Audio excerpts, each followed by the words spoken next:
இன்றைய மன்னா யாத்ராகமம் 14வது அதிகாரம் 25வது வசனம். அவர்களுடைய ரதங்களிலிருந்து உருளைகள் கழலவும் அவர்கள் தங்கள் ரதங்களை வருத்தத்தோட நடத்தவும் பண்ணினார்.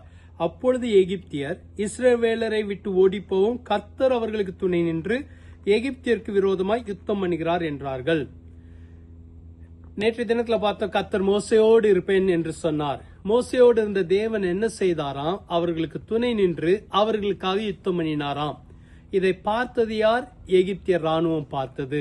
இன்றைக்கு கர்த்தர் உங்களோடு கூட இருக்கிறது காரணம் என்ன தெரியுமா? உங்களுக்கு துணை நின்று உங்களுடைய யுத்தங்களை நடத்துவதற்காக அவர் உங்களோடு கூட இருக்கிறார். உங்களோடு கூட இருந்து துணை நின்று அவர் யுத்தம் செய்வதை ஒவ்வொருவரும் பார்ப்பார்கள். கர்த்தர் உங்களோடு இருப்பதை உங்களுடைய ஜனங்கள் பார்ப்பார்கள், உங்களுடைய குடும்பத்தார் பார்ப்பார்கள், உங்களுடைய வேலை செய்கிற இடத்துல ஒவ்வொருத்தரும் கர்த்தர் உங்களுக்கு துணை நின்று உங்களுக்காக யுத்தம் பண்ணுவதை பார்ப்பார்கள்.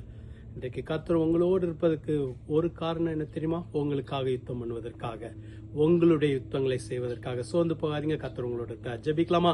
எங்களை அதிகமா நேசிக்கிற நல்ல ஆண்டவரே, எங்களுக்கு துணை நிற்கிறதுக்காக நன்றி. எங்களுடைய யுத்தங்களை நீர் பண்ண போகிறதுக்காக நன்றி. எங்களுக்காக துணை நின்று யுத்தம் பண்ணுகிறதை ஒவ்வொரு கண்களும் காண போகிறதுக்காக நன்றி. ஜெயம் கொடுக்கிற தேவனுக்கு ஸ்தோத்திரம். வெற்றி சிறக்க பண்ணுகிற தேவனுக்கு ஸ்தோத்திரம். உடைய பிள்ளைகளை ஆசீர்வதியும் உற்சாகப்படுத்தும் பலப்படுத்தும்.